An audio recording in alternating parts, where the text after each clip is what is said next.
traveling through another dimension. A dimension not only of sight and sound, but of mind. A journey into a wondrous land whose boundaries are that of imagination.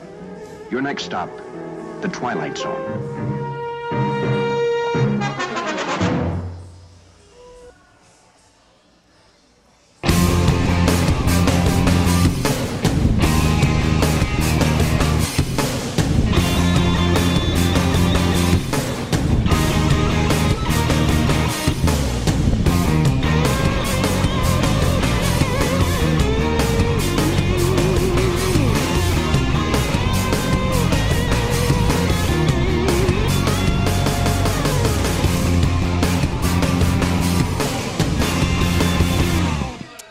Welcome to the Buffalo Wild Wings Coaches Show. It's our final edition of the 2023 season. Another season as a Raider fan of being very blessed, Bob. Oh, most certainly. Most certainly. They finished 7-4 on the season. The one thing that I like most about this team is they never quit. Nope. There was only one game all season long that they weren't in it, and that was the Pine Forest game in week 2. But every other game, they were knocking on the door. They got behind, they fought back.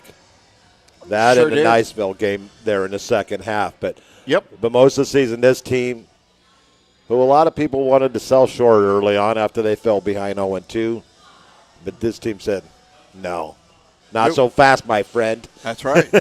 And they kept on fighting.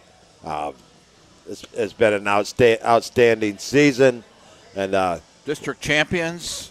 And plus the opportunity that we have now of 2 shows.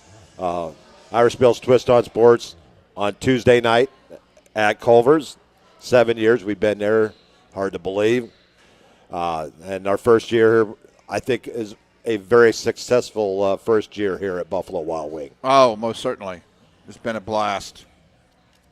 So looking back at this 2023 season, Bob, what strikes you as what jumps out at you and it's going to stand in your mind for years to come about this 2023 team?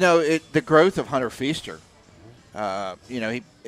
He did his off-season work, bulked up, and it certainly didn't hurt his speed. And, he finished, unbelievably. Almost 500 yards passing in a game against Bartram. And in a couple games, most single-handedly, carried Navarre along with Connor Matthews on his back. So probably that. This season, make the I wish they would leave that. I want to just bring up the site just to go over the scores, but of course they got to throw all their advertising and everything in that. Sorry to interrupt you there. Shame on them trying to make money. Yeah. Probably Hunter. The other thing is, the record-breaking season that our kicker, Tyler Daniels, had. Those 2 things. And, the other silver lining to me is getting to know these young men and the coaching staff. Most definitely. Very, the coach is very approachable, human beings, just like you and me, the grind. And it's been, fun to kind of getting to know Coach Walls in, a different way, too, and learning about schemes and all. How about you? What stood out in your mind? I knew from game 1, like I said, the fight to me was what I'm going to take away from this team. The Catholic game, they get behind. They fight and claw their way, a game that they very easily could have won. Went to overtime. But what we got to see, the emergence of Connor Matthews. Yeah. Carrying the rock 202 times, 1,500 yards, 24 touchdowns. I knew Connor was going to have a good season. Didn't think it was going to be that good. But the maturity of that young man. Talking with Jackson last night, when he was talking about Connor, and Connor believed in every facet of that football team, on the defensive side of the ball, on the offensive side of the ball. We've had him on the show twice. That young man is a true leader. And I'm anxious. I'm excited for the 24 season to watch what's next for that young man. Yeah, most certainly. He, at least, maybe in the locker room very vocal, but constantly the players that we've interviewed have said, his work ethic and how he carries himself spoke volumes. And when you have your teammates saying that about you, they see and they feed off of that, that's... The next thing that's going to come back to me is every time that Hunter Feaster ran the ball, I was looking forward to see what brave soul was going to get in front of him to try to tackle it. Yeah. But I just love, because I was a fan growing up of one Walter Payton, and once someone got close to Walter, he would give you that old stiff arm. And that kind of it was the stiff arm that Hunter, but if you got near him, you better be prepared to take a hit. He was going to give it to you. He just as soon, some quarterbacks just run out of bounds, right? Don't want to get hit. That's not him. Well, no. he might take the defender out of bounds, but yeah. But then we're gonna go with the outside. Terrence Marshall misses the first couple of games. And I asked him, and the first time he was with us, I said, "What goal did you have this year coming into this season?" Well, he said 1,000 yards. Well, he almost got there minus 2 games after that big game that he had in the playoffs. I think he ended up with like 940-some yards, which is the second highest total in Navarre history behind Chris Weaver's in 2007. But his emergence, when they needed a big play, they got the ball to Terrence. But they couldn't have done all that without the strong unity of the Big Bubbas on the offensive line. You have Charlie Cottrell at center, Jacob Walsh and Cameron Pollard at guards, Drew King and Jackson Spalla at the tackles, and those others that stepped in when one of those guys went down.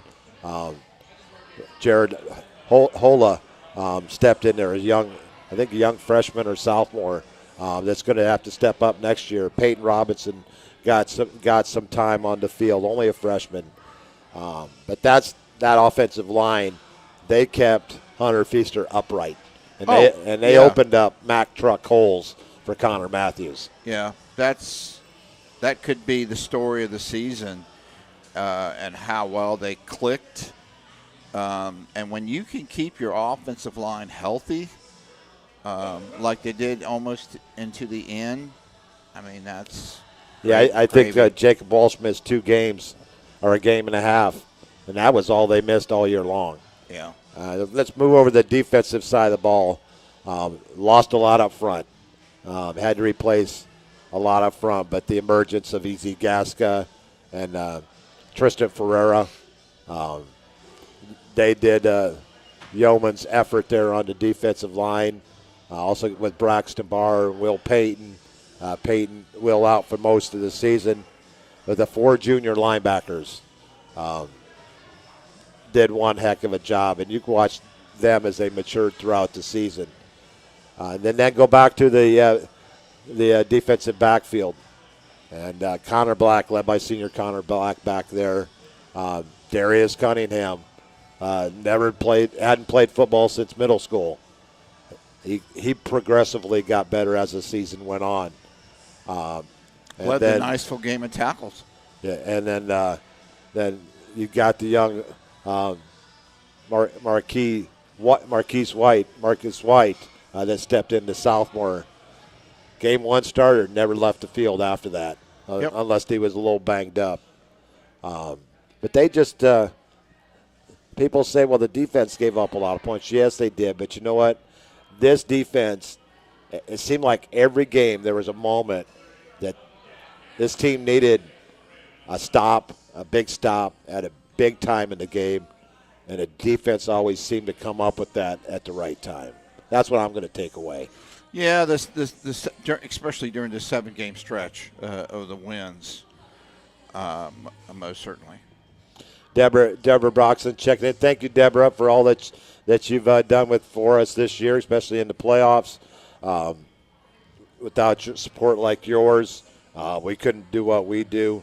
When we go to after we go to our first break, we're going to come back with Paul Villanova and Coach Walls. Paul wanted to interview Coach, and I said, sounds like a good idea. Not a whole lot of time that we get to take a break during the show, so we're going to let Paul sneak in there.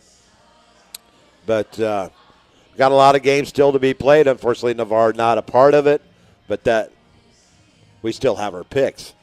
We do, and we got some picks. Paul, Father Time, or who we like to call.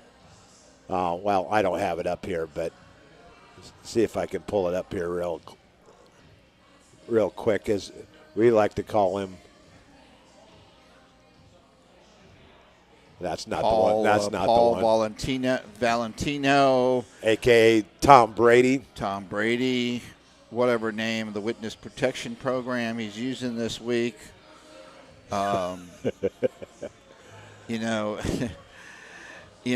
the Niceville game, led the charge, cleaning the locker room, man. Wow. And that was not a fun task this weekend. Not this past weekend, but the weekend before, as the flu bug went through the Navarre Raider football team. But just our picks this week, we're gonna call some picks. We're gonna call 20 games. Ponte Vedra at Buchholz, Bartram Trail at Niceville, Bartow at Lakeland, Wireglass Ranch at Lake Mineola. The only one different in all this is everybody took the home team except Paul took Bartram Trail on the road at Niceville. I saw that. Then we're going to go down to Class 3S, Region 1 and 2. Escambia at St. Augustine. We're all going with the Yellow Jackets in that one. Unfortunately, the Gators got a good team, but just not strong enough to take on a very, very athletic and strong St. Augustine at home. If Escambia pulls up the upset, that'd be the biggest in a while. Could be. I mean, Mike Bennett, he's seen it, done it, wore the T-shirt. Yeah, he took Pensacola High to a state championship, I believe, back in 2009, if I remember right. I think they went undefeated that season, or one loss. But Escambia will be on the road at St. Augustine, Choctaw at Lincoln. We're split in this one. You and I are going with the Indians on the road, playing great defense right now. Yep. And mixed in with a little bit of Cole Tabb and Jesse Winslet. And Joe and Paul are taking Lincoln at home. So it's Zephyr Hills at Vanguard. We're all going with Vanguard in that one. Leesburg at Lake Wales. Should be a defensive battle in that one. Both teams score a lot of points, but don't give up a whole lot. So something's got to give there. We're all going with Lake Wales. The Pick Wizards. Alma mater. The Highlanders. Highlanders, I like that. Yeah. Catholic at Walton, a rematch of a barn burner the previous time, 23-21. Walton pulled that one out. Florida High at Wakulla, that game. I would like to be at that game. But knowing this time of year, it always seems to be really wet down in Crawfordsville. Yep. But it's an interesting fact. I probably have told this one before. The interesting fact about Crawfordsville, that's where they filmed the old Tarzan series at. Really? Was in Crawfordsville. Yeah. We used to have a YMCA resident camp there. But I am going to Florida High. You guys are all going with Wakulla in that one. East side at number 1, Bradford. Bradford's defense is just nasty. Ooh. I think they've given up. They're giving up like 4 points a game. Something like that, yeah. Baker County at Yulee. No Derrick Henry to save Yulee this year. But Baker County, we all going with Baker County on the road from Glen St. Marie. Mm-hmm. You wonder where that is? That's right on I-10, heading towards Jacksonville on the left. Down in Class 1S, Regions 1 and 2, Monroe at North Florida Christian. We're all going with North Florida Christian in that one. McClay at St. John Paul II. You and I are taking the Panthers at home. Joe and Paul are taking McClay. And Halifax County at number 1, Melbourne Central Catholic. We're all going with Central Catholic in that one. Trinity Christian at Holy Trinity Episcopal Academy. That's a mouthful. By the sea. And we're all going with Holy Melbourne. But anyways, down to Class 1R. Northview heading over to Bozeman. Bozeman looking to stay unbeaten, 10-0 on the season. We're all going with the Bucks at home. Not Tampa Bay, but Bozeman. Chipley at Holmes County. We're split here. You and I going with Holmes County in this one. Joe and Paul going with Chipley. Split in the next one as well. Bluntstown hosting Sneeds. Paul and I going with Sneeds. You and Joe going with Bluntstown. And Osceola Christian at Port St. Joe. You're going with Osceola Christian on the road, and the rest of us are going with Port St. Joe. I got a funny story to tell you about Holmes County, Bonifay. So I'm on the field reffing a game between Holmes County and a team from Georgia, perhaps. I don't know. But it was homecoming, so you know what that means, long halftime. It had rained. It had stopped raining right before the game. It was so bad. You say, how bad was it? And this happened at Baker, too, at one time. They had to put out Quick dry? No, the not paneling. What's the not 2x4s? The paneling that you put down sometimes on a wall, not dryboard. I know what you're talking about. Yeah, I think they do too. So they had to put sheets of that down so the homecoming queen could walk to the center. And so I'm sorry this is long, but it really is kind of funny. Well, it's funny now. It wasn't funny then. So I think I was the head linesman, and I was standing underneath the goalpost, and, you know, when you're in a crew, you signal good. And usually one of them gets the kicking ball because you get it for the visiting team. Well, one thing Bonifay is known for back then was a rodeo. And next to the stadium was the bulls they were going to use in the rodeo. So that's a lot of bull, Bob. Bonifay kicks the extra point, and rest his soul, just a dear friend of mine, Sandy Kramer, was a white hat. He goes, "Grant, go get that ball." I said, "Nope." And that's no bull. That's no bull. It landed in the bullpen. I said, "Fire me if you want to. I ain't going climbing that fence." And that was the days when you wore the white knickers. Oh, remember those? Yeah, I do. Yeah. So anyway, it was good story. Yeah. Yeah, but it's things like that go and help us with our broadcasting later on, because we learned from the old storytellers. Some of the best. I mean, Lindsey Nelson. I got up on Sunday mornings to watch Notre Dame replay. Yep. Because a lot of times Notre Dame games were not on TV. Nope.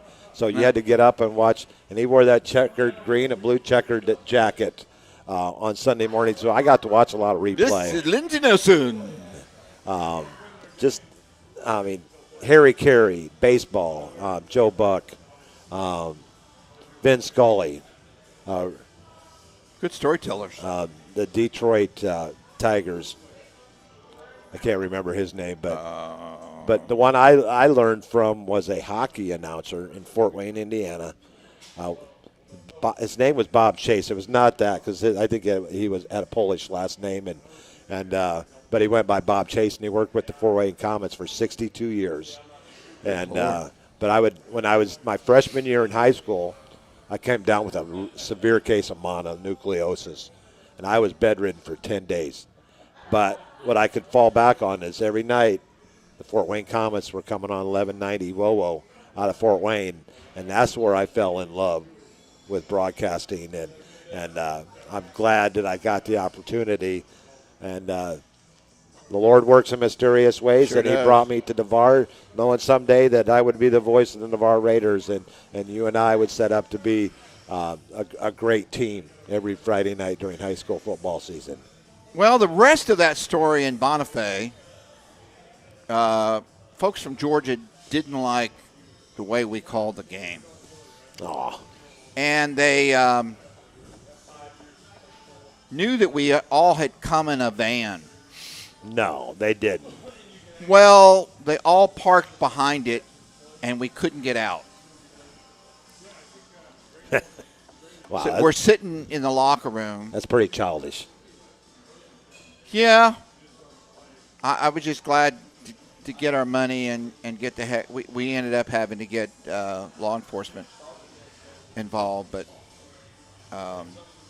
so we go down and stop at a diner somewhere off of I-10 to eat. Guess whose bus pulls up at that diner? That Georgia team's. Really? So all of us except one, you change into dress clothes after the game, right? For that reason. Well, one guy didn't, and we're sitting there, and Sandy goes, "I'll have my order in the third stall in the men's room." Because there were in the midst of these plainclothes guy was one guy still in his. Oh man, what a night! Oh, what a night! I remember back in 63. That was a good year for me. That was the year I was born. What a night! But, well, we're going to go ahead and take our first commercial break. Yep. And then when we come back, it's going to be Paul Villanova, I about said it again, and Coach Jay Walls. And hopefully you'll enjoy our interview from Mr. Villanova.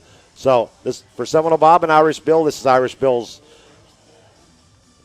Sports.com and Irish Bill Sports Live on YouTube. It's the Buffalo Wild Wings Coaches Show from Buffalo Wild Wings here in downtown Navarre. And stay right where you're at, and hopefully you'll enjoy the interview coming up. We'll be right back, folks.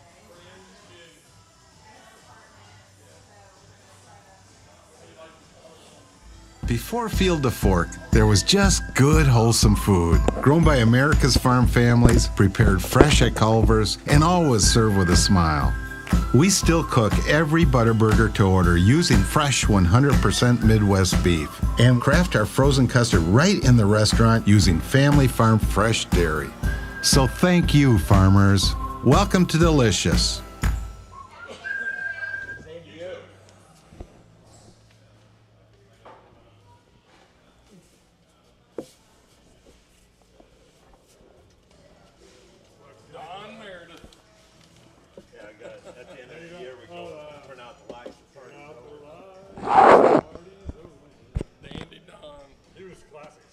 All Dry is 100% veteran-owned and operated.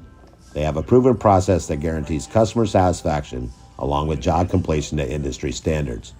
In addition to water and mold remediation, they hold certifications in fire and smoke odor control cleanup, trauma, crime scene, and biohazard cleanup.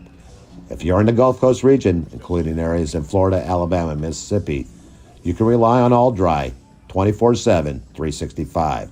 And you can find them on the World Wide Web at www.myalldry.com/Gulf Coast region. A strong work ethic takes pride in a job well done. This is the kind of person you need. Express Employment Professionals can help because we understand what it takes to hire the right person. It takes real people, real interviews. We find good people, matching the right skills with the right jobs from the production floor to the front office. Express knows jobs. Get to know Express. Go to expresspros.com to find a location near you. University Lending Group, located in Harvest Village, is Navarre's local mortgage lender. If buying, selling, or building a dream home is in your future, you need to contact University Lending Group. Jennifer Gomes and Stacy Wright are the loan specialists who have the experience to take you step by step to make your buying, building, or selling experience smooth. See University at 752 Navarre Parkway, Suite 56, or call 850-396-0322.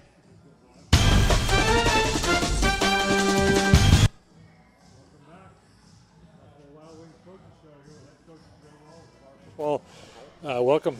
Yeah, I'm looking forward to the chance to talk to you. Let's not talk about last week's game. I'll let these guys guys good do idea. that. Good idea.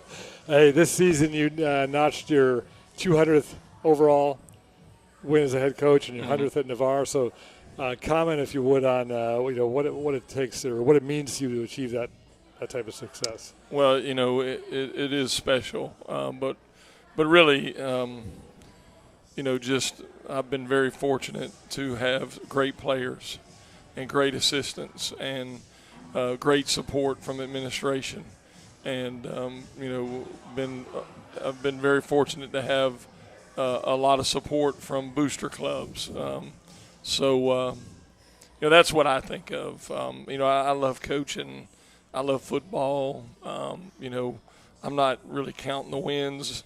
Just enjoy, coaching the game, being a part of the game, and just blessed to be able to do it this long. I think I started playing football when I was 5. Wow. And so 55 years. When I was a kid, here or there, maybe didn't play, when we moved around, moved from Georgia to Germany and Germany to Montana, but once, obviously got into high school, it was every year. But just been blessed and love it. So. No, I had a feeling. In fact, you answered my next question, which was about the support and the folks that you've had helping you do that. And the first thing I thought about when we were going to talk tonight was it just seems like last week that we had the community pep rally out at the beach. Yeah. Take us through some of the things we did this year that were a little bit different than years past, or just some of the fun things we did. Yeah. I'm glad you mentioned that. The community pep rally was great. It just turned out, perfect. It just all came together, and I think the kids enjoyed it. I don't know if coaches ever really love pep rallies, but I think the assistant coaches really liked it as well, and there was a lot of community support there. That was certainly something different, and that's something I hope we can continue with. Doing this radio show or doing this live stream each week has been fun. And it's been fun to be able to highlight our kids and coaches, be able to promote our program, get kids on this program, and coaches as well. So that's been a lot of fun as well. I know that's something you and I talked about before the season even began, and I know you've done it for years. Want to put the kids out there and promote the program and make them visible. And that goes to that. And a couple of other things you did with camps that you did and some of the 7-on-7 stuff you did in the summer. Yeah, we took guys to South Alabama, Troy, FSU, as far as mega camps, and we're able to promote our kids and get them in front of college recruiters, college coaches. We did 7-on-7 tournaments at South Alabama and Troy as well. We went over, drove all the way to Tallahassee, and ran into a monsoon. Good Lord, I've never seen so much rain fall. There had to have been flash flooding in Tallahassee that day, but didn't get to throw over there. But we really I think that helped us, as far as our work during the summer. And again, being able to promote our kids and taking them to these 7-on-7 tournaments, and putting them in front of the college coaches was something good for our guys. I just remember that Tallahassee trip. Didn't you actually even try to wasn't Crestview one of the teams that was at the camp, and you try to meet up with them on the way back? Well, we it got canceled, and obviously we weren't going to play. It was unbelievable. It was like 10 inches of rain in like an hour. But I tried to call Childs High School because they have a turf field, artificial turf field, and they weren't there. They weren't able to throw. So I called Crestview, and so Crestview said, "Yeah, come on, we'll meet up." I said, "We ought to be there about 12:30." You know, we drove all the way from here to Tallahassee, and then turn around and came right. So we pull up in there, and we were not there 5 minutes, and lightning starts popping. Another storm hits, you know, Crestview in the afternoon or midday. Imagine that. But so we just said, hey, let's take it to the house, and so we got to ride around North Florida. That's funny for 6 hours. Yeah. You mentioned weather. It seems like we had not only those two instances, but what was the Tate game? I remember we waited about an hour before we had the flyover for military appreciation. That was another thing we did this year that was different. Yeah, and that was great. Yeah, but the weather didn't cooperate. No. The Raider Dome was not at work that night, but that was special to have military appreciation and have that flyover, although it was delayed and really couldn't get the full effect. But it was a special night and our first district win of the season. That's so right. That was a lot of State fun. with 45, 42, I think. Yep, we blocked a field goal. They were attempting to tie the game up, and Tyrell off the edge. Yeah, came up with a big block. That was a huge win for our guys. So speaking of Tyrell and just seniors in general, so I think of it, you know, as a parent of a kid, you know, we have a kid go to school for 4 years, and it's over. It's done. 4-year window. You've been there 12 years, and you see a different senior class come through every year. You know, general question: how difficult is that to see a senior class leave every year? And specific question: this particular senior class. Yeah, you know, you hate to see the guys that have been in our program for 4 years, the guys that are seniors and they've been starters for a year or 2 or 3. You know, you hate to see those guys go because the first thing you think of is, how am I going to replace that guy? But, you know, we have guys step up every year and do a great job. So it is hard, you know, because you do develop relationships with those kids. For most of them, you know, football is a young man's sport. And, you know, and it's nationwide. Most guys don't play after high school. That's just the way it is. So it's fun to coach those guys. You hate to see them come to the end of their road with football for the majority of them. But it's also exciting to see that we have, you know, every year we'll have a handful or more of guys go on to the next level. You know, every level. We've got guys in Division I, as you know, you know, Division II, Division III, NAIA. So proud of all of those guys and what they've accomplished. And you've been blessed to have some unbelievably talented people that are seniors that have come through. And absolutely. But I think about that all the time, is that, you know, we only see a 4-year glimpse. You see these guys from the beginning. Yeah. Right? And I've been fortunate, too. You know, every year we do our summer camp with the NYSA kids. That's true. And we get a glimpse of those guys. You know, even Vinny. I remember when Vinny was like in 6th grade out there, you know, at camp playing ball, and then that, you know, they're coming to your program and they end up, you know, with you for 4 years. I remember Hunter, you know, coming and doing quarterback drills, and I knew, I said to myself, that kid's pretty accurate. He's got a really good throwing motion, a really good stroke. He might be all right, and absolutely turned out to be. I forgot about that. I mean, you brought up a great point. Is that, you know, we don't always call it a feeder program, but, you know, a quarter mile up the street, the NYSA, because we don't have middle school sports here. Right. And you've been, you know, when I was over there, I always asked you to come over and watch, and you always did. And it's amazing how many of those kids. Now, as a freshman team each year, you get 30 or 40, maybe 20 or 30 kids that didn't play over there. Right. But you get a lot that come through there. Yeah, the majority do. And that's one thing, too, that has helped our success here at Navarre is, you know, the number of kids that we have playing football at the NYSA, you know, from 5 years old all the way up to, you know, middle school age. The number is extraordinary compared to other places. So that's certainly a plus for our program, because you don't know how a kid's going to turn out. He may be little and you know, or, you know, just overweight as a kid or whatever, and then when they get to high school, they're completely different. Oh, yeah. You never know how they're going to turn out. Their body changes. Absolutely. Yeah. And that kind of leads me to a question I had.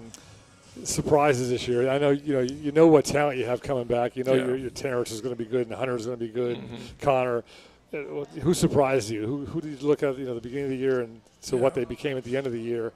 Yeah. And Yeah, I just got to go by position, and I would start with the O-line and say that Drew King, had a great year. Maybe not a surprise because Drew has just been steadily working, to get on the field and start, but he had a great year. A surprise, I think, on the O-line, too, was Jacob Walsh. Sure. He is a junior and new to our program. I wasn't for sure if he was ready. Started every game until he was injured, the last 2 games, and did a great job. And so I would say that would be a big surprise.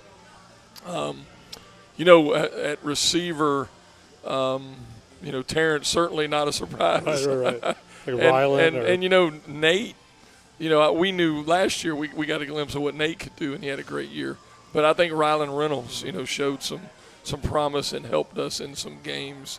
He had to deal with some injury too. Yep. But he helped us and came up with some big plays. Made some sweet catches in the last game. Yep. So that was really good. Kicking, Tyler. Daniel. We knew, and I've told him this, and I knew it as soon as I saw him kick and heard the boom, just the contact that he can make kicking the ball. I just felt like that kid's got a special talent. I didn't know how well he would do, but I knew he was talented, and what a great year. Just did a great job kicking for us, and everything we asked him to do with our kickoffs was a big surprise for him. He became the punter halfway through the year too. Yeah, and came on, and did well with that. So that was certainly a surprise for us. On defense, we had a move in.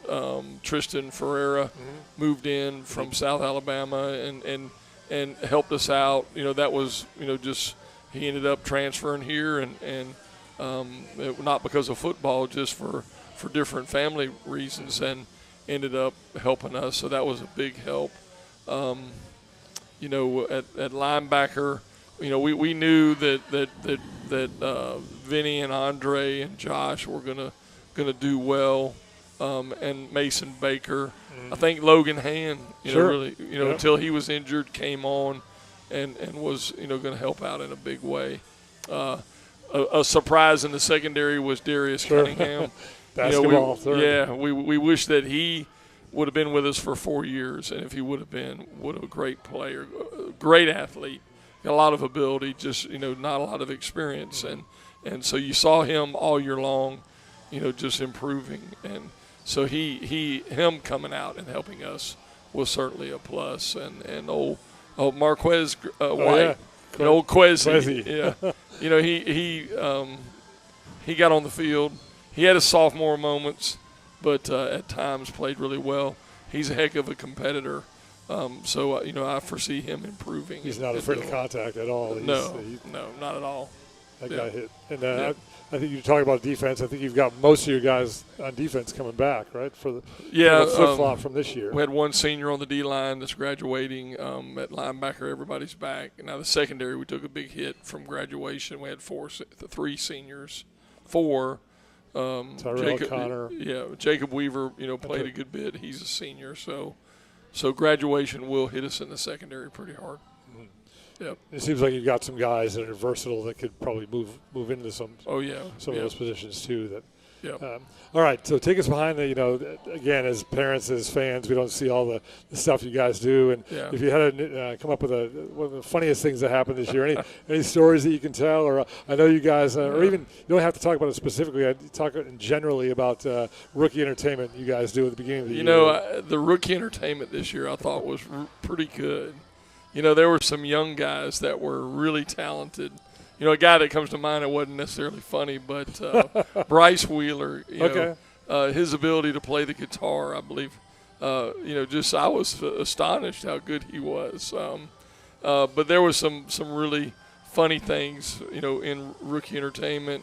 Some of them, not X-rated, but well, explain for those who don't know what rookie entertainment is. What we do. Anybody that's new to the program, be it a sophomore, a new transfer. Transfer, a new move-in, a new coach, they have to do rookie entertainment. My first year at Navarre, I had to do rookie entertainment. I did a couple of magic tricks.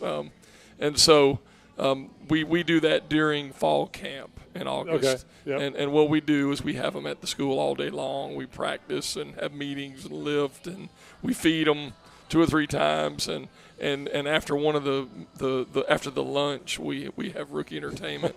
And so it's a tradition, and it is a lot of fun. It's just the kids, and they do a good job with it. They have to get up there for 5 minutes and do their there's really no time, but they've got to do something that's pretty funny or entertaining. And if there's 3 judges that give thumbs up or thumbs down, and if they fail, they have to do it again. Coach Lawson is the MC, and Coach Hemme,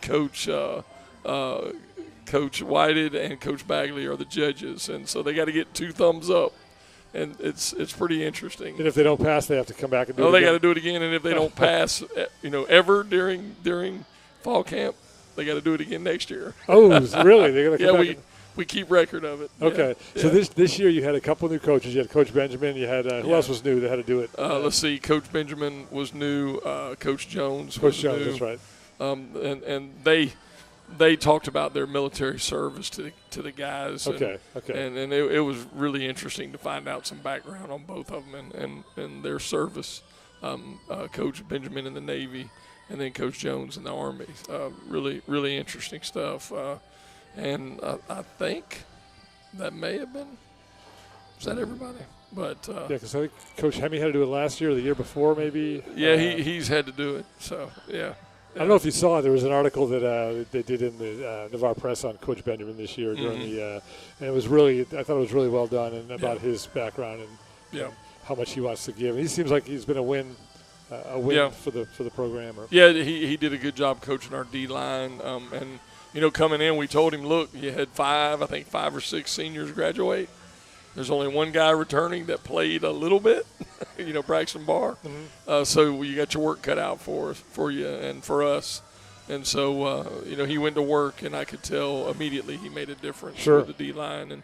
And all those guys are back except for Tristan Ferreira. So we're excited about all the guys returning and then the young guys we have coming up. Speak about that for a second, the young guys. I know we saw Bryce Wheeler a little bit, and on the offensive line we saw Zevin Jones play the last 2 games, and I think maybe Peyton Robinson got some playing time. So you've got some people that are going to fill those. It seems like O-line is going to be the spot where we're going to have the most turnover this year. Yeah, we had 4 seniors, starters graduate, but yeah, Peyton Robinson. I saw him really come on towards the end of this year, and so I'm really excited about that. He did a good job as a freshman the entire year, but I really saw him step it up. When Jacob went down, Zevin Jones had to go in, and, man, we were really proud of him. Yep. Just the way that he played, the way that he prepared. That was exciting to see and excited about him returning, next year. And then on the defensive line, Bryce Wheeler did a great job, and he really, when we first started working those guys, he was kind of the guy that was ahead of everybody else on the D-line, as far as the other freshmen that we had move up to the varsity. And Bryce is going to be a great player. He had a concussion about mid-season that set him back, but was really proud of him. And then Jared Hoyla, he was moved up as well. And he was one of those guys, and we've seen a lot of them at our camps, but we saw Jared, 2 or 3 years ago, and we were like, hey, that kid, he's going to be something special. And he already, was part of our varsity as a freshman, and he's going to be a really good player. But all of them did really well. They worked really hard. They were dependable. They belonged, Certainly they played, with the 6-quarter rule now. A kid can play 6 quarters a week. So we weren't going to move those guys up and just have them be backups and not play at all. Right. They were going to play either on Friday night or they were going to play on Thursdays and get playing time. If we weren't going to do that, they were going to stay on the freshman level and play. Gotcha. So they did a great job. And like I said, they belonged, and we're certainly excited about those guys. That's the one thing I love about – many things I love about the program, but the fact that you guys practice all together, JV, varsity, they're together, and they play as one. You can kind of move guys as you need to, but that 6-quarter rule has helped that.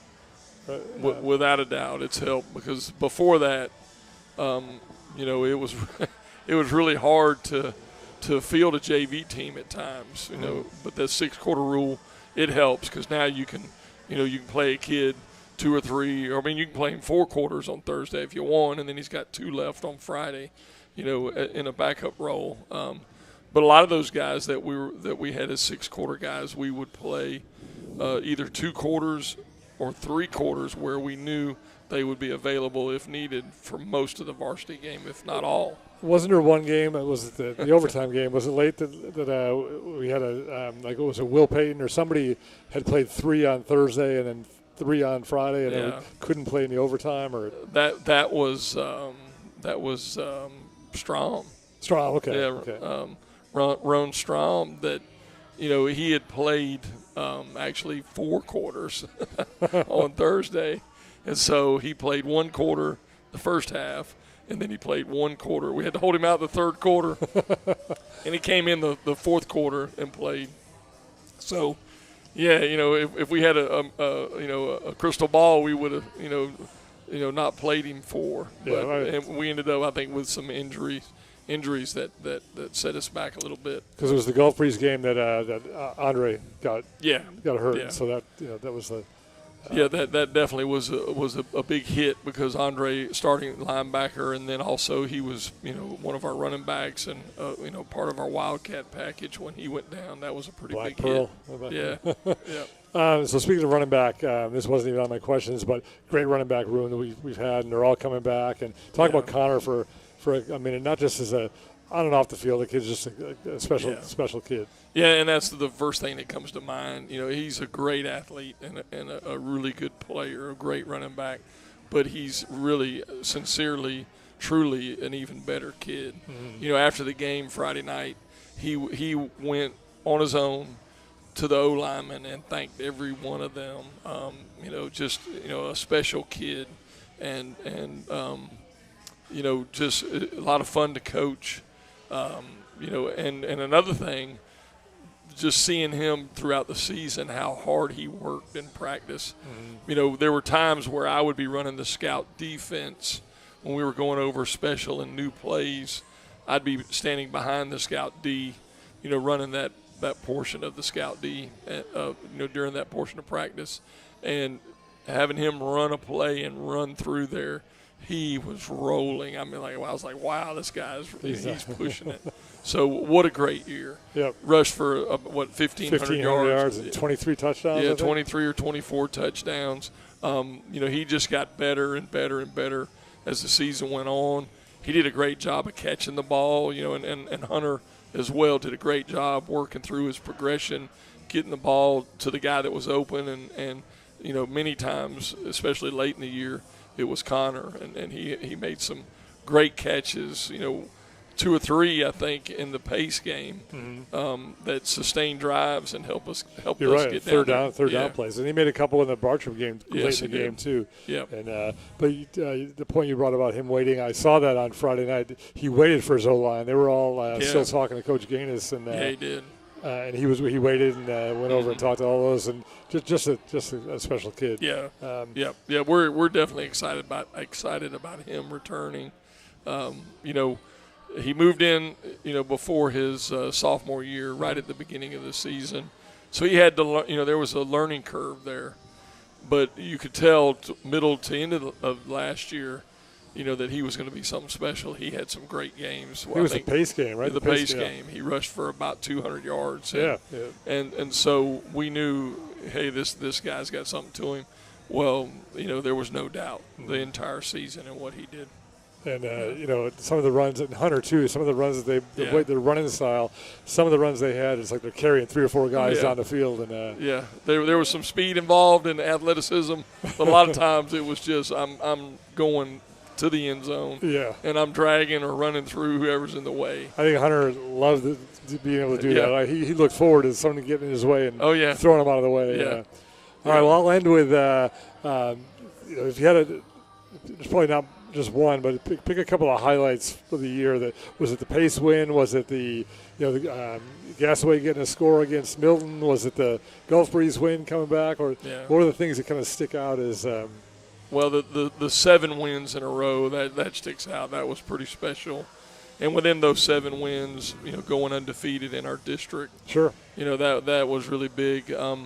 the first one that comes to mind, was the Tate game. To be so close and it come down to them attempting a field goal and blocking that thing, and you could feel the energy. When they lined up to kick the field goal, hey, we're going to get this. There was no doubt. And blocked it and won the game. So that was exciting, without a doubt. The Pace game. Oh, yeah, That was really exciting. What comes to mind is blocking their first extra point and then holding them twice on two-point attempts. And then they tried another extra point and muffed the snap or whatever and tried to throw the ball up, and we broke that up. That was just, nail-biting. 25-24. That was probably that game was probably the best defensive game we played. Yeah, it was a big one for us. There were many things in that game. It was a team victory, no doubt, but that game was really special on the road. And then, of course, winning the district championship against Gulf Breeze at our place. And what another crazy game, and it coming down to overtime, and just the will. We tried the old jump pass and wide open and wide open and just the throw was off, and then Hunter just willing himself the next play into the end zone and ran over Connor. Connor got knocked into to another guy, and so that was exciting. But then. To have the turnover, on their 2-point attempt to win the game, and then we recover it and win the district championship, win the Beach Bowl trophy, win at home. Really exciting. That was crazy. Yeah. Go back earlier in that game. I'd love to know what you say to your team. Gulf Breeze scores. We're down a minute and 18 left, I think. Somewhere around at there. The 55, maybe we have 55 yards to go. What's the conversation? I always wonder what the conversations are when you got the group on the sideline. Well, it was 2-minute, and we work 2-minute every week. We work it on Wednesday at the end of practice, and we work it on Thursday morning. So we just said, hey, let's go to work, and we went right down the field, scored, and made some big plays. Some really big catches. Connor had one in that drive. Yeah, Hunter did a good job when the primary route wasn't there. Him working through the progression and working to the check down. I think he hit Connor twice or more on instead of throwing the ball up for grabs or throwing into coverage, went to the check down and just we executed a great drive. So that was certainly a big part of the win as well. And score with 11 seconds left. Yeah. And then kick the extra point, I guess we maybe could have gone for 2 and ended it maybe right there, but I just felt like, hey, let's kick it. We'll go into overtime. We'll win this thing. You already spoke about Tyler, but you mentioned extra points. Mm-hmm. Every time you scored a tie a game, whether it was that game or the Bartram Trail game or wherever, you kind of always, as a fan, you hold your breath going, we got to make the extra point to tie. And that kid made 53 out of 54 extra points. That doesn't happen. Yeah, he did a great job with it. Vinny snapping it, Hunter holding it, and him kicking it. And I'm going to tell you, when he had the one miss in this last game, he was obviously upset, but he was mad. He was mad that he just felt like that he was going to make that, and I like that he he didn't drop his head or make any excuses. He was mad about it. So he's got definitely a competitive fire in him. No doubt. And it's funny with the snapping. I always tell Vinny, the only time you're ever going to get any recognition at all as a snapper is if it's a bad snap. Yeah, that's true. That's the only time. Because the rest of the time it's got to be there. And, and Hunter did a great job holding because I always had the binoculars on the snap. I want to see where the snap went. And there were, most of the snaps were good all year. But Hunter had a couple of them where he saved the. Yep, there were a few that were high or might have been low coming back there, but it's good to have your quarterback back there because he's used to handling the ball for you. So, and he gets in the gun, with the gun snaps, he's getting the ball all kinds of ways, so he's used to handling that. That's true. That's true. But Vinny, has done a great job for us. We're excited about he's returning. Roman Marshall is our backup quarterback, and he was our backup holder. He made an unbelievable handle on an extra point on the JV level. He had literally he stood up to get it, literally almost had to jump and then still got it down. It was unbelievable. And we made the extra point. But he's got talent as a holder. And then, of course, Tyler's back, too. 3 of those guys back. Yeah, that's awesome. That's awesome. Yeah. Well, this has been fun. I appreciate it. It's been great. And we'll do it. I didn't even ask you about next year. So you start, I mean, not personnel, but you start pretty much right after the break for Yeah, we'll have a little downtime certainly with Thanksgiving. And we'll get back to work between Thanksgiving and Christmas. But when we get back from Christmas break is when it'll be on. We'll start our off-season program. Well, I'm looking forward to another year. We're. Oh, I need to move over. Well, we're ending right now anyway. So, I want to give him the spotlight. So, Coach Jay Walls, I appreciate it. Look forward to working with you. It's been great. Next several years. What do you say? I have a 10-year contract as the head of. Corporate sponsorships anyway, right? That's right. You can't get out. You're in. Hopefully Cynthia's not watching it. So. All right, well, I appreciate it. Thank you very much. Man. All right, thanks. Enjoyed it, Paul. Thank you.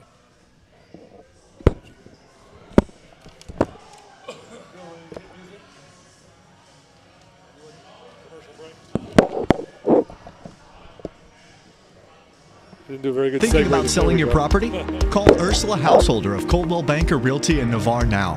The consultation is free, and Ursula uses the best tools the industry has to offer. Her years as a top producer, relocation specialist, and Florida military market specialist will help you get the desired result. If you are buying, Ursula's experience will help you make an informed decision to find the right home for you.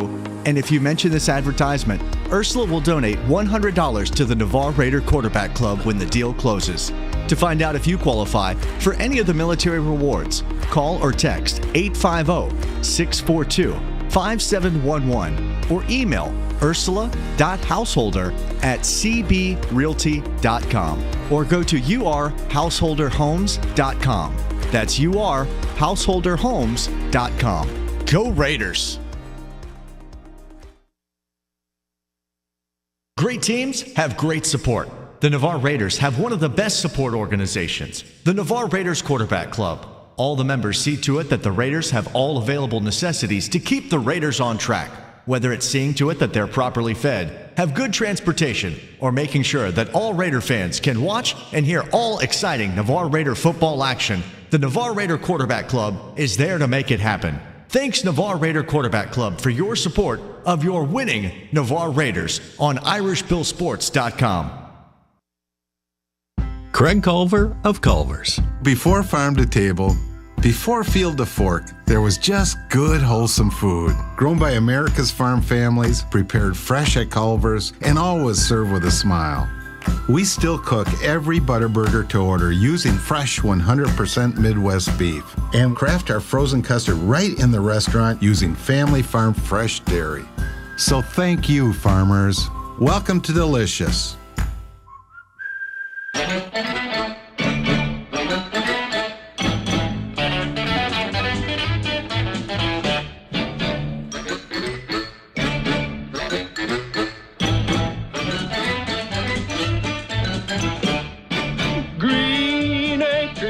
Place to be. Farm living is the life for me. Land spreading out so far and wide. Keep Manhattan, just give me that countryside. New York is where I'd rather stay. I get allergic smelling hay. I just adore a penthouse view. Darling, I love you, but give me Park Avenue. The chores. The stores. Fresh air. Times Square. You are my wife. Goodbye, city life. Green Acres, we are there. Avenue.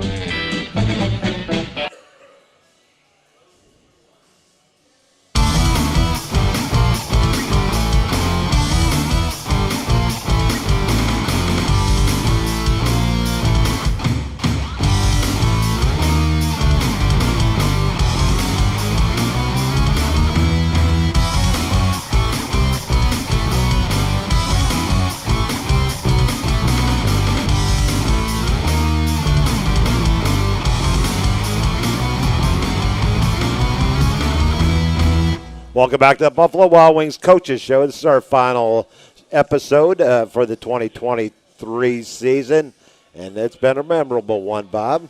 Sure has. Yep. We've gotten to talk with quite a few Navarre Raider players, 4 or 5 of the Navarre Raider coaches. It's been a great year. I want to thank Buffalo Wild Wings for letting us come in to their establishment here every Wednesday night, and a new show, a new concept, and nobody around here has one. Nope, not at all. And we'll be back again next year. Hopefully, they'll let us come back. I wouldn't see why not. We spend enough money here. Well, let's get back to our college picks. We already went over our high school. We got to go to the college picks now. College. College. Got to go to college to gain knowledge, dude. 0.00, Mr. Blutarski. Probably not much lower than mine. But anyways, all right, we got a Thursday night game tomorrow night, Boston College at Pitt. I'm the only one going with Pittsburgh. I know. I got to keep my lead here. I got a 2-game lead on that's Joe. That's not the way you do it. I know, but we're going to go Friday night, South Florida at UTSA over in San Antonio. We're all going with the Road Runners there. Beep, beep. Colorado at Washington State. Paul going with the Cougars at home. The rest of us going with the Buffs on the road. Saturday, North Carolina at Clemson. Clemson playing much better. North Carolina playing not as well. We're all going with the Tigers at home. You know, this Saturday, you have the Southern Gentlemen's Sports Show. We do. Do we got another 11 o'clock kickoff? No. When is Alabama playing this week? Alabama? Are they off this week? They could be. Auburn. Oh, I know Auburn Florida because they got the big matchup next week. The Iron Bowl. The Iron Bowl. I don't see Alabama. So this must be their bye week. Could be, or they're playing a FBS school or FCS school, whatever they call it. Yeah. No, the reason why is the Cougs have a 9:30 p.m. game on FS1 Friday night, which means you're up early on Saturday morning. Yeah, and if they lose, Pac-12 Dave. Oh my! It's going to be a long show on Saturday. Oh dear. Oh dear. No, Bama plays a scrub. Okay. Yep. Thanks, Luke. That's probably why I didn't put that game on. Yeah. On our pick sheet. Anyways, let's move over to Tulane, number 17 at Florida Atlantic. We're all going with the Green Wave in that one. Number 2, Michigan. Actually, they're dropped to number 3 now because we have a new number 1, Georgia, which they should have been number 1 all along. Georgia. Ohio State 2, Michigan 3. They're at Maryland. Louisville, we're all going with Michigan in that one. If you wondered what direction we were going They better not look ahead. We got number 9, Louisville, taking on Miami with their 3rd or 4th string quarterback. No, Van Dyke was their starter at the beginning of the year. He's just thrown a lot of INTs, and that's what got him benched for Emory Williams. Our prayers go out to Emory Williams, a Milton High grad, and he got injured in the game Saturday, so our prayers are with him for a speedy recovery. Bama plays Chattanooga. UT Chattanooga over in Tuscaloosa. Yep. Should be. The only thing that rhymes with Tuscaloosa is Chattanooga. Well, Brady's very first college football game, they played at Chattanooga. Really? And I think we're going to have about the same result this week. Brady had 1 kick in that game, a kickoff to start the game. They went on to get beat 66-0 in that game, and it might be the same demise for Chattanooga this week at Alabama. But we'll see. Anyways, let's move on down to Rutgers at Penn State. We all went with Louisville, by the way. Penn State at home rebound. They should have no problem with Rutgers this week. Should is the key Rutgers word not there. bad. 6-4. That's an early kick as well. Next, UL Monroe. I think that Chattanooga game is 11 o'clock game, too. So, gosh, we're going to be another shortened show on Saturday morning. Well, anyways. You get paid the same. Yeah. It's a nice salary, just like yours during the year with me. Yep. No complaints. We do it out of love. We do it out of love. Okay. Let's move on. UL Monroe at Ole Miss. We're all going with Hotty Toddy there. Gosh almighty, big game on Thanksgiving in the Egg Bowl. App State at James Madison. Madison still undefeated, 10-0. Looking to go 11-0 this weekend. They lost their appeal. They're new to FBS. So you're telling me they're not very appealing? Not to the NCAA. They lost, if you're new, if you're from, am I saying it right, FBS to Division FCS? Yeah. From FCS is Division I AA. Right. And they moved up to FBS, the Division big show. The really big shoe. The big shoe. The NCAA says, not so fast, my friend. You can't play a bowl game for 2 years. Now, what could happen? Sometimes, the bowls run out of teams, and a bowl may petition to have, instead of a 5-7 team, could have. I'd say let them play, dude. Let them play. Let them play. Let them play. Anyways, let's get back to our picks. A big one here. Number 16, Utah at number 19, Arizona. You and Joe are going with Utah on the road. Utes. And Paul and I are going with the Wildcats at home. Oregon at Arizona State. We're all going with the Ducks there. Quack, quack. UCLA at USC. We're all going with the Trojans. They're at home. Wake Forest. What we got there? No, I was thinking Caleb Williams. What happens if UCLA loses? Is their coach in trouble? Ooh. Not Brian Kelly, but Chip Kelly.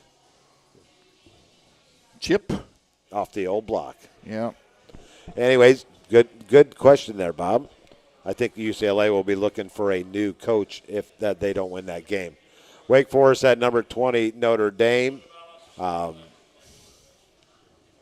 much to play for the Irish. Favored by 23. I don't think they'll cover that spread, to be honest with you. And it is a Sam Hartman Bowl. That's true. Sam Hart, the beardless wonder. You never change a good thing. He had the beard. It was working. Mm-hmm. Even my wife was watching Notre Dame football games with Sam Hartman on the sideline with that beard. During our 7-game win streak of Navarre, I didn't bathe for 7 weeks. I know. So I had to put up with it. Yeah. So did my wife. Yeah. I'm sure your students loved you too. Yeah. I just do what they do. What's that? You know, 7th graders, they're still learning manners and things like that. They middle of class, they come from PE, the boys and girls, they lift up their shirt and I try to tell them. You know what I call that? The old Kentucky shower. Then you go. I got to remember that. That's funny. Yeah. So, but yeah, superstitions do, you wear the same socks and the same undershirt and, God forbid in baseball if you break a bat and you're on a hitting streak, so. Luke checking in again tonight. Thanks, Luke. And that's actually Angel? Angel Diaz. Angel Diaz. He's a brother-in-law of Ty Hansen. Yep. Uncle of Nate Hansen. Boy, Nate had a big catch, man. Yeah, he did. In the Bartram game. Holy Moses. Glad we got all that straightened out last night. That was a little awkward. Yes, that was. For me last night. Good job, Bill. Thanks. Georgia, Tennessee, huh? We got Georgia, Tennessee on the road in Knoxville. All of us going with the number 1 Dogs. 2:30 kick. They got Brock Bauer back. On CBS. Tennessee.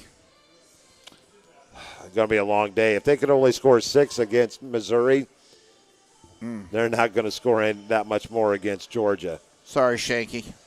Sorry, Shank. Minnesota at Ohio State. The boat has officially sunk. There is no more rowing of the boat. The oars are snapped in two. Ohio State, 3 p.m. kick on the Big Ten Network. We skipped over Iowa. We'll get there. Okay. Sorry about that, Chief.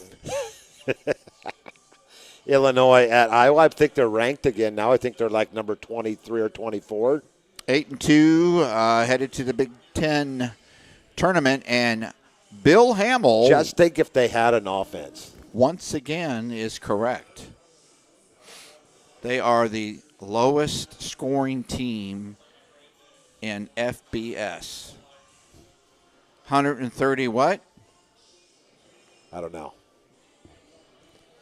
You're 8-2 going into play Michigan, Ohio State, and you're averaging how many points a game? Like 14, 15? Well, last week's win by Iowa, the over and under was the lowest Vegas has had in forever. The over and under in Iowa's game, and I can't remember who they played. We can go back and look.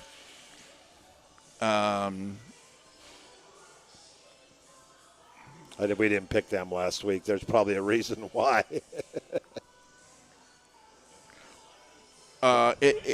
In Vegas betting history, like 20 years, the over and under was 27 points. Really? Yeah. That's awful. Yeah, unless you're hoping. But, by the way, we all took Iowa this week. They're going against Bert Bielema. Yep. The ever-growing Bert Bielema. Iowa 5-5, looking for a bowl bid. We're all going with Iowa there. Minnesota, we already picked that one. New Mexico State at Auburn. Auburn finally found their offense the last couple of weeks. But we're all going with Auburn. But Paul says 8-3 New Mexico State on the road. That's his pick. Not a bad pick if Auburn's looking ahead to the Iron Bowl.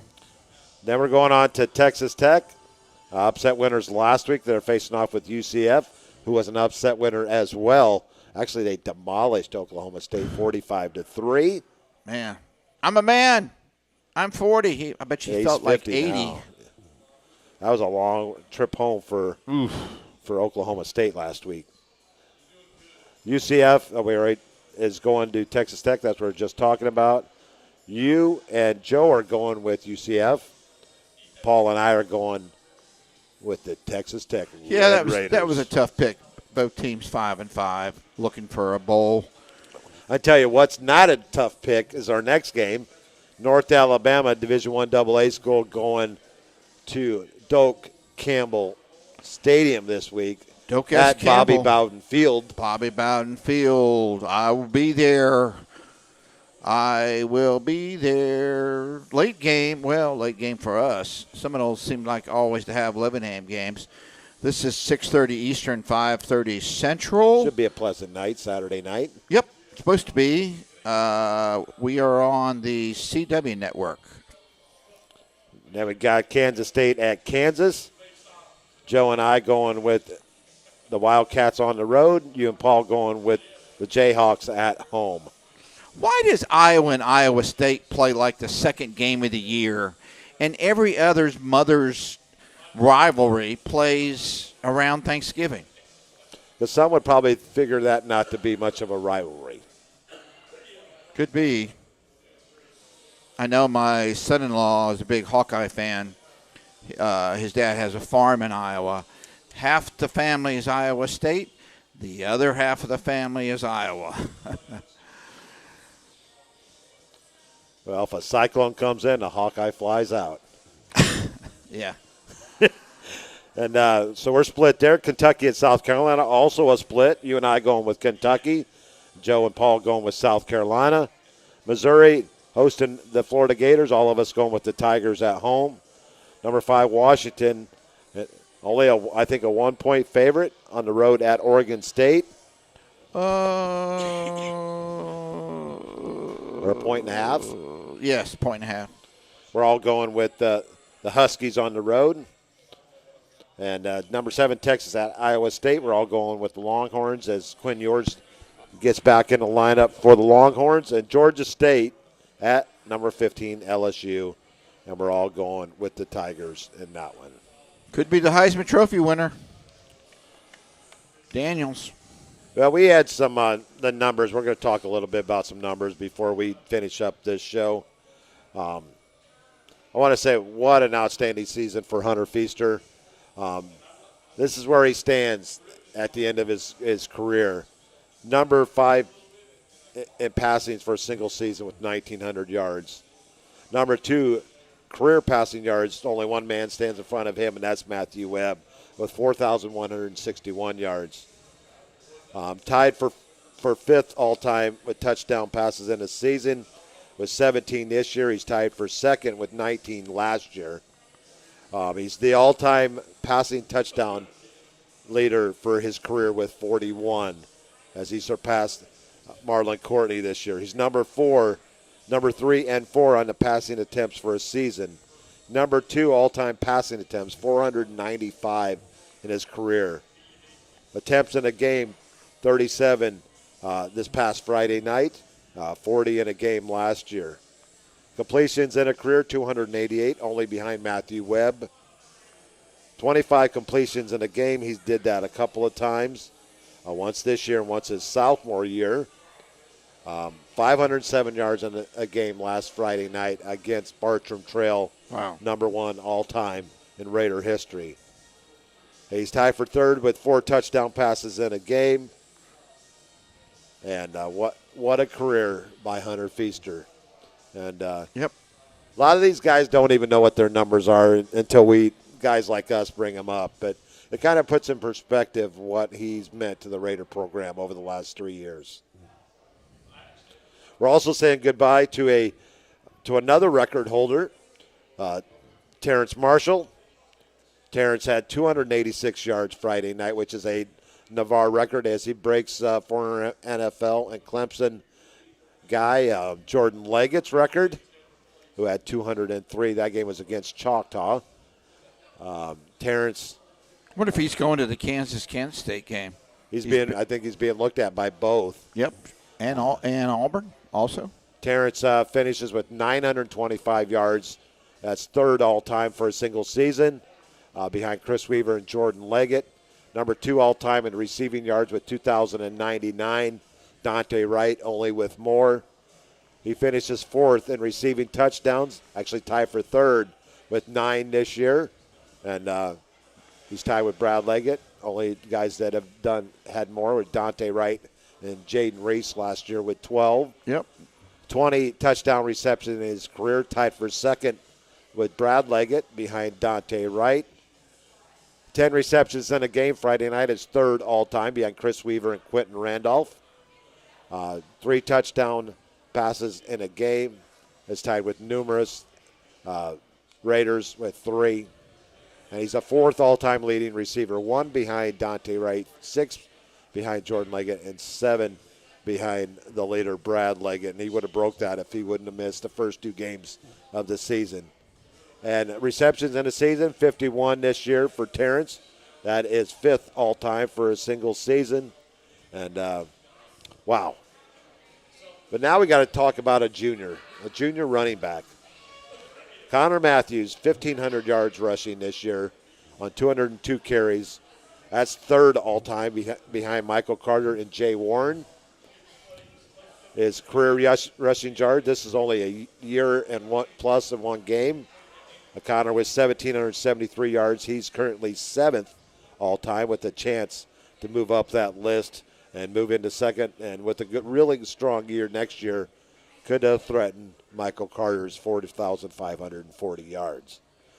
Connor with 24 touchdowns, only behind Michael Carter, the new Arizona Cardinal, Michael Carter. Yeah. Jets let him go, so Michaels will be he'll be suiting up out in Arizona coming this weekend. Cardinal and White, back up James Conner. And he'll definitely be able to see eye to eye with his quarterback. That's funny. James Conner, another ACC guy. Conner came from Pitt, I believe. Yes, he did. Conner currently has 26 career rushing touchdowns. That's only behind the Carter brothers, Michael and Dwayne. He had 4 touchdowns in a game twice this season. Had 3 in a touchdown 3 times. Second most carries in a season, 202 behind Michael Carter's 296 back in 2016. 144 points this season scored by Connor. That's third all-time behind Michael Carter and Dante Wright. Another guy that falls in there is breaking the kicking scoring record for a single season. Tyler Daniel was 76. And we'll get to see both of those young men again next season. Connor Matthews with 156 points scored, and that's 5th all-time. Terrence Wright behind him with 152.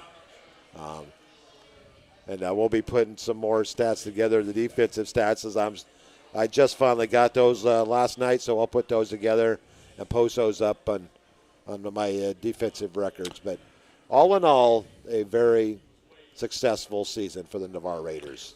Yeah, I mean, I'll be the first to admit, looking at, you look at your lineup and what you got, I was very skeptical that I think we would be competitive in the district. Certainly did not see a district championship, which congratulations, Coach Jay Walls. Number 7. Yeah, he's the dean of Santa Rosa County. Yeah, and the area too. 34-3 all time against teams from Santa Rosa County. It's pretty impressive. Very much so. Very much so. George Schwartz, second in, says, thanks, Bill and Bob. Looking forward to next year's shows. Always good to talk with you, George. And Tim Keene checking in. And what does he always say? Low tide. Not low tide, roll tide. Oh, that's Sorry. it. There you go. But we want to thank all of our viewers and our listening audience this year. It's been a pleasure to come into your households and talk with you along the way. And you know what? One of my favorite guys, and I used to go back to Monday Night Football listening to this guy. Turn out the lights, the party's over. They say that all good things must end. Call it a night, the party's over. And tomorrow and next year starts the same old thing again. Rest in peace, Don Meredith, a legend in the NFL and in the booth as well on Monday Night Football with Howard Cosell. And this is Howard Cosell. Well, we're gonna wrap this up, but you know what? We got to hear one more thing, Bob. Now it's time to say goodbye to all our company. M-I-C. See you real soon. K-E-Y. Why? Because we like you. M-O-U-S-E.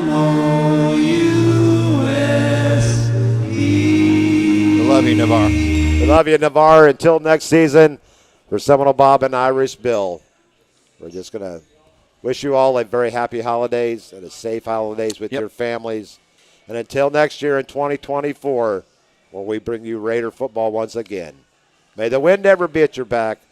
May your holidays to be special, and may your new year be prosperous. Until then, this is Irish Bill signing off. Remember the reason for the season. God bless.